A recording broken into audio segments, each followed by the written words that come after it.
হযরত মূসা আলাইহিস সালাম একবার তুর পর্বতে যাচ্ছেন। যে নবী রাসূলগণের মধ্যে মূসার লকব ছিল কালিমুল্লাহ, তিনি স্বয়ং আল্লাহ থেকে বলতেন, কথা বলতেন, এই জন্য তার লকব, তার উপাধি কালিমুল্লাহ। যে মূসা আলাইহিস সালাম যখন তুর পর্বতে যাচ্ছেন, যাওয়ার পথে তিনি দেখলেন যে এত সুন্দর একটা পাথর, একদম ধবধবে সাদা, এত সুন্দর মনোমুগ্ধকর পাথর তিনি জীবনে কখনো দেখেন নাই। তো উনি বিস্মিত হয়ে গেলেন যে এত সুন্দর পাথর হতে পারে। তখনই আল্লাহ তাআলার পক্ষ থেকে ওহী হলো, ইয়া মূসা, হে মূসা, ইজরিব আলাল হাজার, তোমার হাতে যে লাঠি আছে, এই লাঠি দিয়ে কি করো? পাথরে মারো। মূসা আলাইহিস সালামের হাতে যে লাঠি ছিল, অলৌকিক লাঠি, সমুদ্রে মারে, সমুদ্র রাস্তা হয়ে যায়, লাঠি ছেড়ে দেয়, সাপ হয়ে যায়। এগুলো শুনছেন না আপনারা? এই লাঠি অনেক মজা ছিল। তো মূসাকে আল্লাহ তাআলা বললেন, হে মূসা, তোমার হাতে যে লাঠি আছে, এই লাঠি দেখে বড় পাথরে নিক্ষেপ করো। মূসা আলাইহিস সালাম কি বললেন? একটা বাড়ি মারলেন। বাড়ি মারার সাথে সাথে পাথরটা ফেটে গেল। ফাটার পরে পাথরের মধ্যে আর একটা পাথর, পাথরের মধ্যে আর একটা পাথর বের হয়েছে। এই পর্যায়ে আল্লাহ তাআলা মূসাকে আবারও আদেশ করলেন যে তোমার হাতে যে লাঠি আছে, এই লাঠি দিয়ে কি করো? আর একটা পেটন মারো। ওটাকে বাড়ি দিছে, ভিতর থেকে আর একটা কি হয়েছে? পাথর। মূসা আলাইহিস সালাম কিছু বুঝতেছেন না ব্যাপারটা কি। তৃতীয় পর্যায়ে আল্লাহ তাআলা তাকে আদেশ করলেন যে আর একটা বাড়ি মারো। বাড়ি মারার পরে পাথরটা ফেটে গেল। ফাটার পরে কয়টা বাড়ি মারছে বলেন? তিনটা আস্তর। এই তিনটা আস্তরের পরে, পর্দার পরে মূসা আলাইহিস সালাম অবলোকন করলেন যে ওই পাথরের মধ্যে খুবই ছোট আকারের একটা প্রাণী, যেটা চোখে দেখা যায় না, কোনো মতে দেখা যায় এমন একটা প্রাণী সেখানে নড়াচড়া করতেছে, তার মুখে খাবারও আছে। সুবহানাল্লাহ। আপনারা বলেন, পাথরের মধ্যে কোনো প্রাণী থাকা সম্ভব? বা থাকলেও কি সেখানে কোনো খাদ্য পচে না? সেখানে একটা পাথর না, পর্যায়ক্রমে তিনি তিনটা পাথর ফাটালেন। ফাটানোর পরে মূসাকে আল্লাহ তাআলা আসলে নসিহত বুঝাবেন, এটার মাকসাদ ছিল। তিনি একটা ছোট প্রাণী দেখলেন, ওই তিন আস্তরের মধ্যে আল্লাহ সেখানেও খাদ্য পচিয়ে দিয়েছেন, এবং ওই প্রাণীর আল্লাহ জবান খুলে দিলেন। তিনি বললেন, হামিদানি রব্বি, হামিদানি রব। সম্মানিত সুধী, আমরা যে আমলগুলো করি, আমাদের এই সমস্ত আমল, হজ, যাকাত, নামাজ, রোজা, দান খয়রাত, সমস্ত আমল কবুল হওয়ার জন্য পূর্বতম শর্ত হলো রিজিক হালাল হওয়া। রিজিক কি হওয়া? হালাল। হালাল রিজিক যদি না হয়, হারাম খেয়ে কখনো ইবাদত কি হয় না? কবুল হয় না। আমি আজকে আপনাদের সম্মুখে হালাল ও হারামের বিষয়ে সংক্ষিপ্ত কিছু কথা বলার চেষ্টা করব ইনশাআল্লাহ। হাদিসে পাকে রাসূলুল্লাহ সাল্লাল্লাহু আলাইহি ওয়াসাল্লাম বলেন, লা ইয়াদখুলুল জান্নাতা জাসাদুন ওয়াসিয়া বিল হারাম। যে দেহ হারাম মাল দ্বারা গঠিত হইল, ওই দেহের স্থান হলো জাহান্নাম। বলেন নাউযুবিল্লাহ। তাহলে হারাম দেহ, হারাম খাদ্য দিয়ে, হারাম সম্পদ দিয়ে যে দেহ গঠিত হয়, এই দেহের স্থান কোথায়? জাহান্নাম। এখানে কি বলা হয়েছে যে হারাম খায় নামাজ পড়লে জাহান্নাম নাই? কথা বলা হয়েছে? হজ করলে বলা হয়েছে?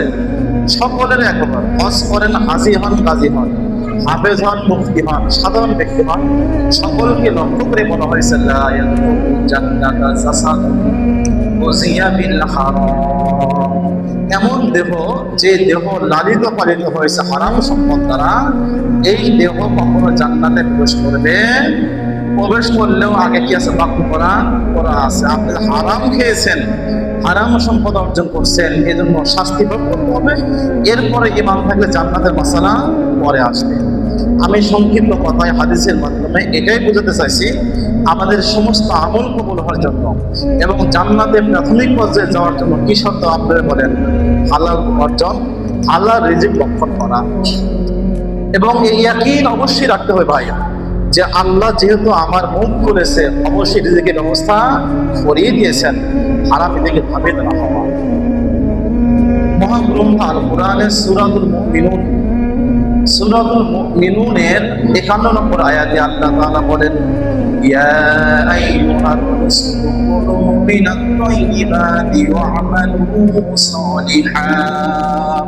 হে রাসূলগণ, এখানে পৃথিবীর যারা সর্বশ্রেষ্ঠ ব্যক্তি, আল্লাহর মনোনীত রাসূল, তাদেরকে লক্ষ্য করে আল্লাহ বলেন, হে রাসূলগণ, কুলু মিনাত তাইয়্যিবাতি, আপনারা হালাল খাদ্য খান, ওয়া আমালু সালিহা, এরপরে সৎকর্ম করেন, নামাজ, হজ, যাকাত। এরপরে যত আমলের কথা বলা হয়েছে সমস্ত আমলের আগে আল্লাহ রাসূলকে আদেশ দিয়েছেন কুলু মিনাত তাইয়্যিবাত, উত্তম খাদ্য, হালাল খাদ্য ভক্ষণ করো। তাহলে এখানে এই আয়াতে কিন্তু আল্লাহ তাআলা সমস্ত আমলের আগে কিছু কথা বলছেন, হালাল খাদ্য কথা বলেছেন। এরপরে আবার আল্লাহ তাআলা নবী রাসূলগণ বাদ দিয়ে পৃথিবীর যত মানুষ আছে সকল মানুষকে লক্ষ্য করে আল্লাহ তাআলা সূরাতুল বাকারা এর 172 নম্বর আয়াতে আল্লাহ তাআলা বলেন, ইয়া আইয়ুহাল্লাযীনা আমানু কুলু মিন তাইয়্যিবাতি মা রাযাকনাকুম। আল্লাহ তাআলা পৃথিবীর সমস্ত মুমিনদেরকে লক্ষ্য করে বলেন, হে মুমিনগণ, আমি তোমাদেরকে যে উত্তম সম্পদ দিয়েছি, হালাল খাদ্য বা সম্পদ দিয়েছি, এখান থেকে তোমরা ভক্ষণ করো।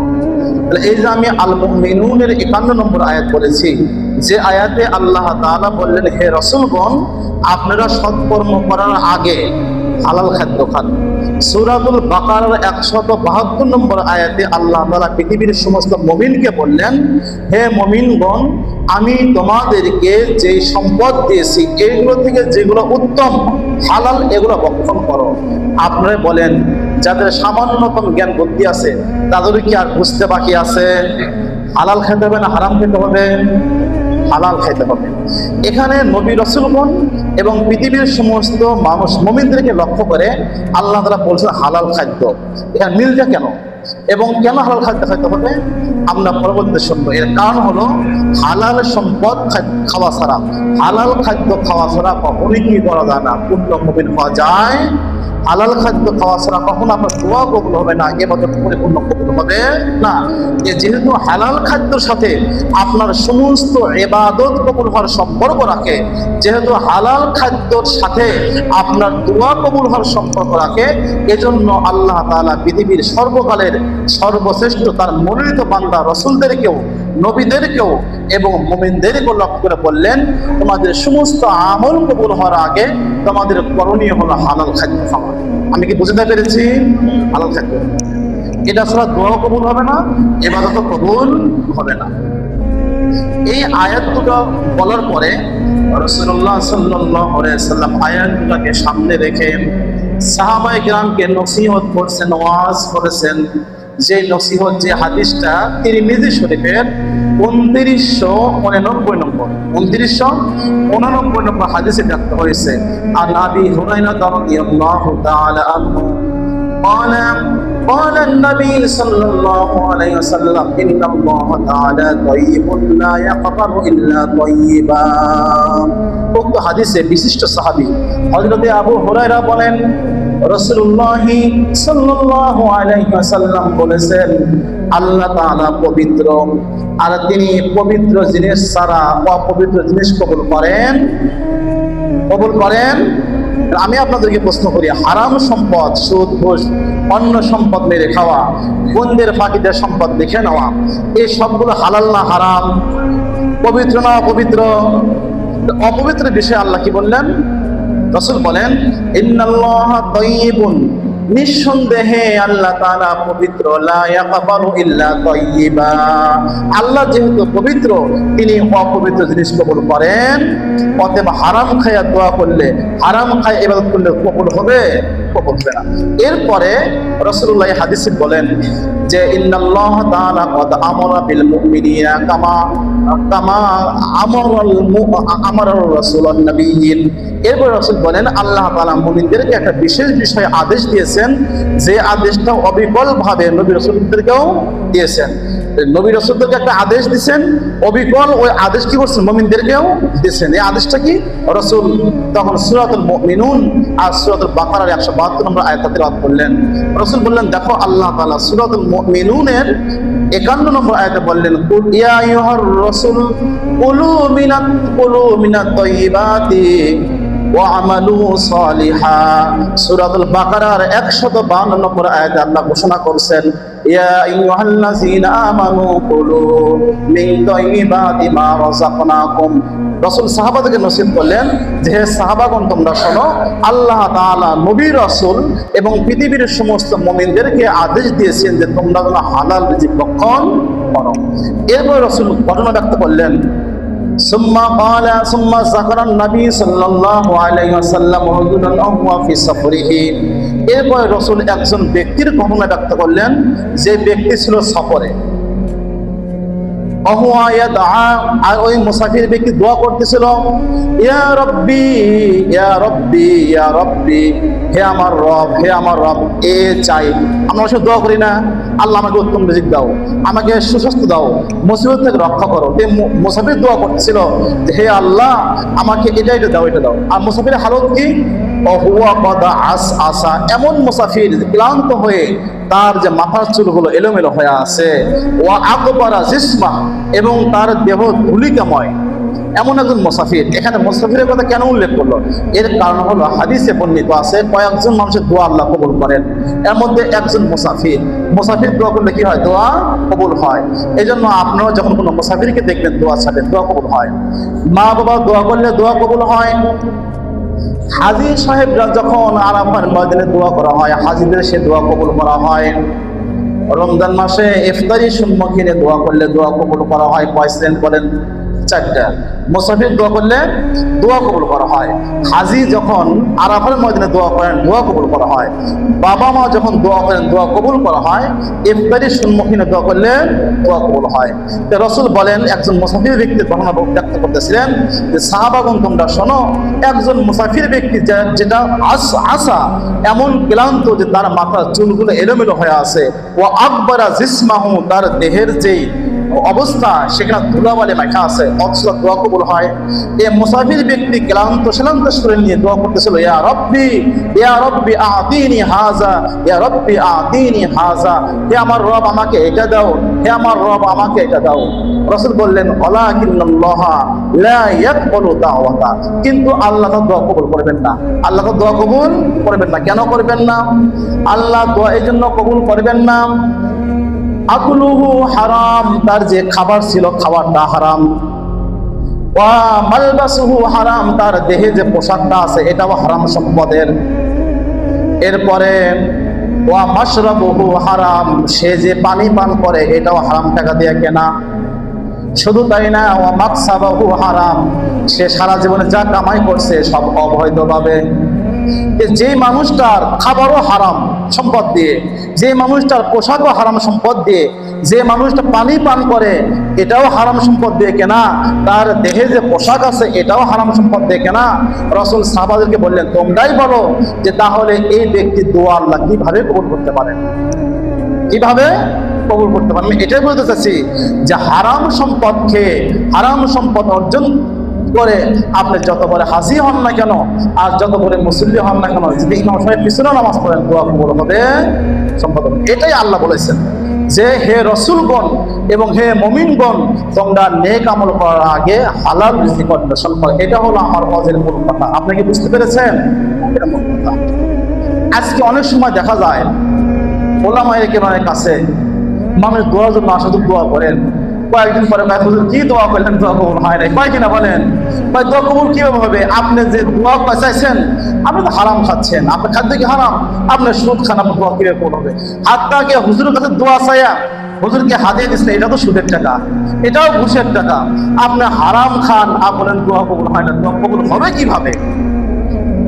ছোট হুজুর দূরের কথা, বড় হুজুর দোয়া করলে দোয়া কবুল হবে। দোয়া যে কবুল হচ্ছে না, দোষ আমার আপনার নাকি? এটাই বাস্তবতা। হ্যাঁ, আপনি হালাল খাদ্য খান, দোয়া কবুল হবে। আর তবে দোয়া কবুলের 3টা পর্যায়। কয়টা পর্যায় বলেন? 3টা পর্যায়। প্রথম পর্যায় হলো আল্লাহ তাৎক্ষণিকভাবে দোয়া কবুল করবে। আপনি দোয়া চাইছেন সুন্দর জীবনের জন্য, পরীক্ষা পাস করার জন্য, আল্লাহ দোয়া কবুল করছে, পরীক্ষায় ভালো নাম্বার পাইছেন, এরকম সুন্দর সুস্থ আছেন। দ্বিতীয় পর্যায় হলো আল্লাহ তাৎক্ষণিকভাবে দোয়া কবুল করেন নাই, বরং এই দোয়া কবুল করে আপনার উপর যে মুসিবত আসতেছিল এই মুসিবত থেকে আপনি রেহাই দান করছেন, আপনি বোঝেন না দোয়া কবুল হইতেছে। 3 নম্বরে একটা পর্যায় হলো আল্লাহ তাআলা আপনার মুসিবত দূর করেন নাই, তাৎক্ষণিকভাবে দোয়া কবুল হয় নাই, তবে ওয়ায়াত্তাখিরু ফিল আখিরা, ভবিষ্যতের জন্য রেখে দিয়েছেন। এই যে দোয়া করছেন আল্লাহ তাআলা এর ফলাফল কি করবেন, পরকালে দিবেন। এই জন্য হালাল খাদ্য খান, আল্লাহর কাছে দোয়া করেন, আল্লাহ দোয়া অবশ্যই কবুল করবে। হতে পারে তাৎক্ষণিকভাবে, হতে পারে মুসিবত দূর করার মাধ্যমে, হতে পারে পরবর্তীতে আল্লাহ কি দিবেন, ফলাফল দিবেন। এখন আমরা হাদিস থেকে শুনবো যে হালাল রিজিকের বিষয়ে রাসূলুল্লাহ আমাদেরকে কেমন তাকিদ দিয়েছেন। সহিহ বুখারী হাদিস নম্বর 2262, যে হাদিসটা বিশিষ্ট সাহাবী হযরত ইবনে মুতাদ থেকে বর্ণিত। উনি বলেন, আমাদের নবী বলেছেন, মা বাআসাল্লাহু নাবিয়ান ইল্লা রাআল গনাম, পৃথিবীতে আল্লাহ তাআলা অসংখ্য নবী রাসূলকে প্রেরণ করছেন, এর মধ্যে আকসার অধিকাংশ নবী রাসূলকে আল্লাহ তাআলা তাদের মাধ্যমে মেষ পালন করাইছেন।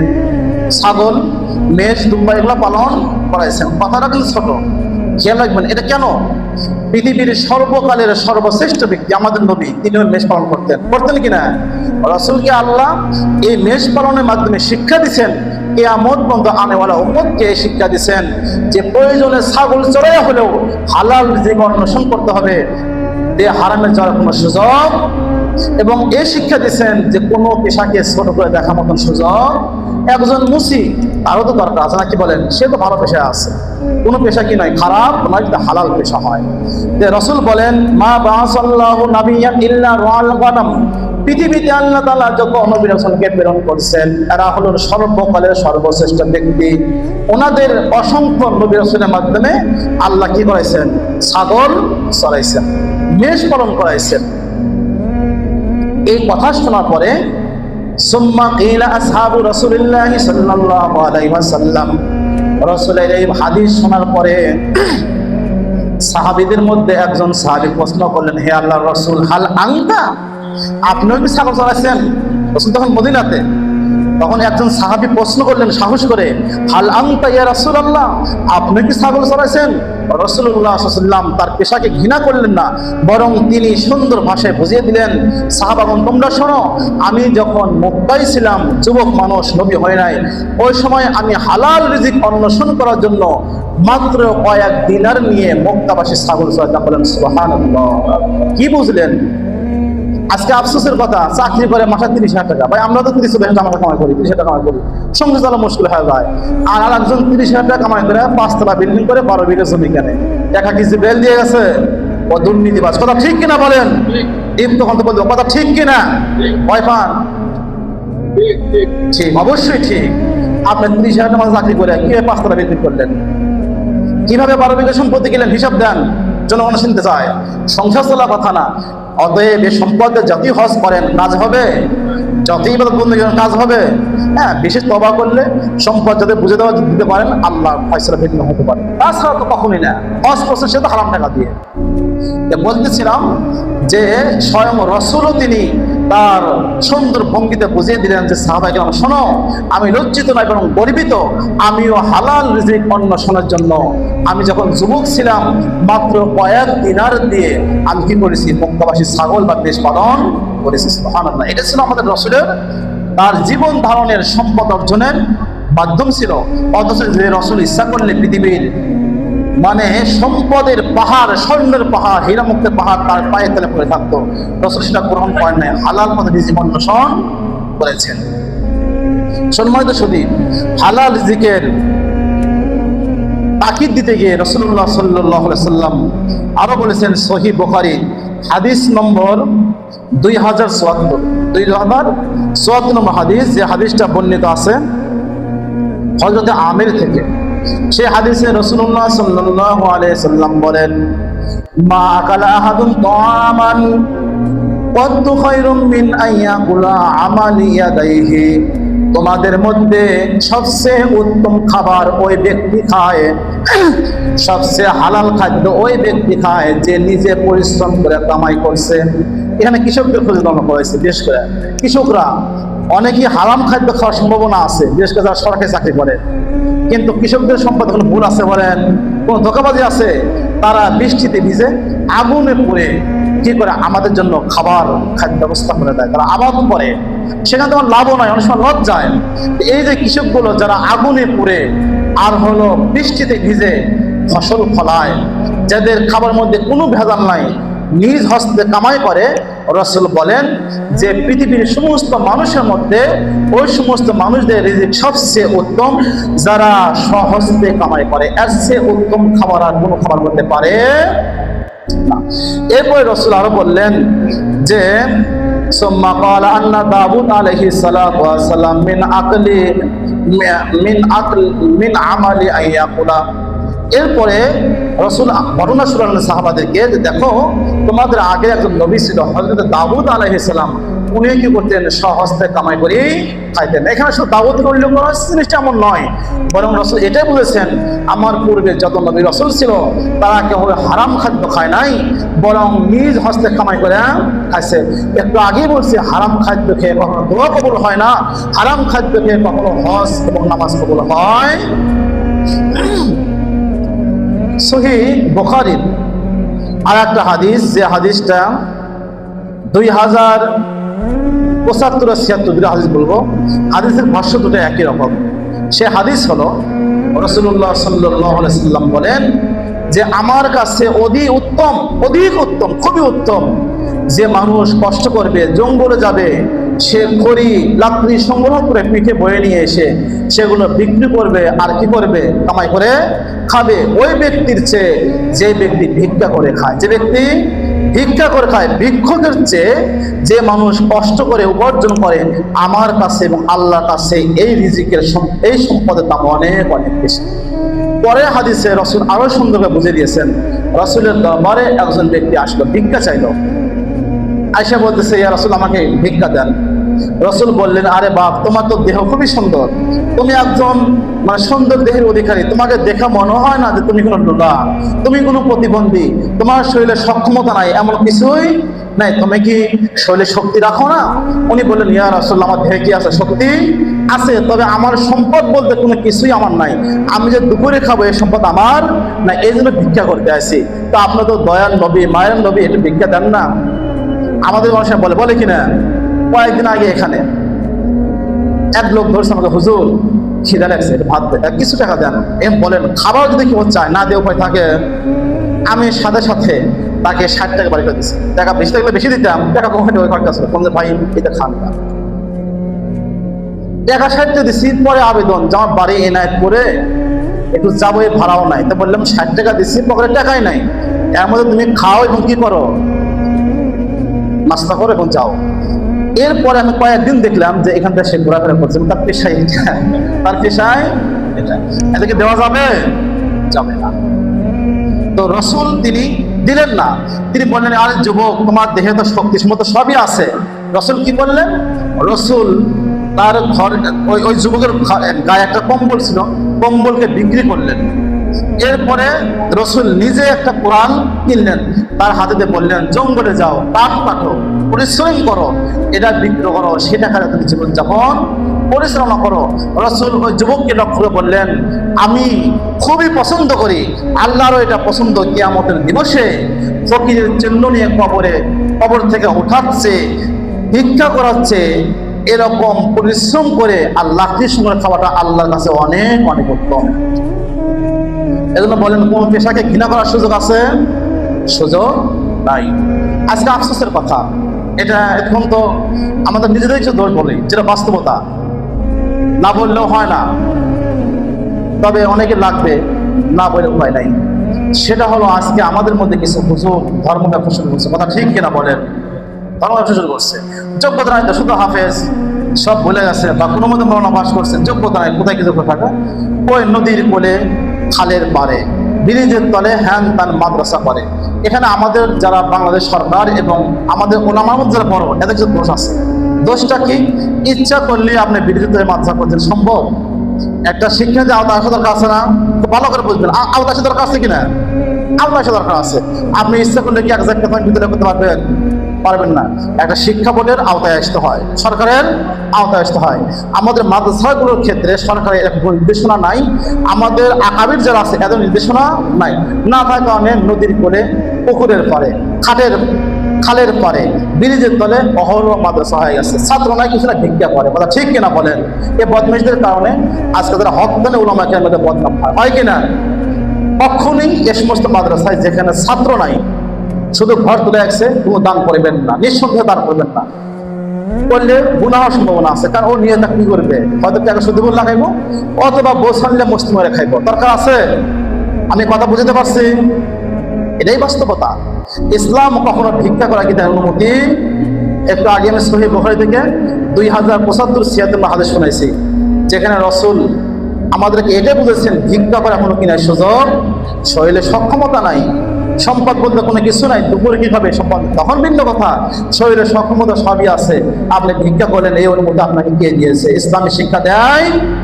বিশেষ করে হাফেজ ও আলেম যারা সুন্দর লেবাস পরিধান করেন, যাদেরকে মানুষ শ্রদ্ধার চোখে দেখে, আপনারা যদি এই কাজগুলো করেন, হকদানি উলামা কেন কি ইজ্জত থাকে? থাকে না। তাই এগুলো না করি।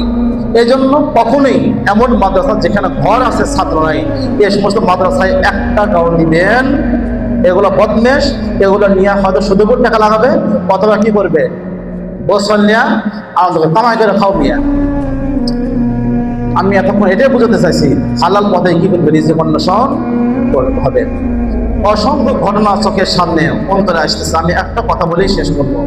তাহলে এরা ইয়াকিন রাখবেন, আল্লাহ তাআলা আমার জন্য এবং আপনার জন্য যে রিজিকের ব্যবস্থা করেছেন, এটা যেভাবে হোক আমার কাছে আসবেই। হারাম তো অন্বেষণ করার কোনো সুযোগ নাই। দোয়াও কবুল হবে না, নামাজও কবুল হবে না, সেই টাকা নামাজ করলে হজও হবে না। আমি এটাই বোঝানোর চেষ্টা করছি আল্লাহ আমাকে। তো আমার জন্য যে রিজিক আল্লাহ ব্যবস্থা করে রাখছেন, এটা যে আসবে, এই কথা একটা ঘটনার মাধ্যমে বলি আমি আলোচনা শেষ করতেছি। সেই ঘটনা কি? সেই ঘটনা হলো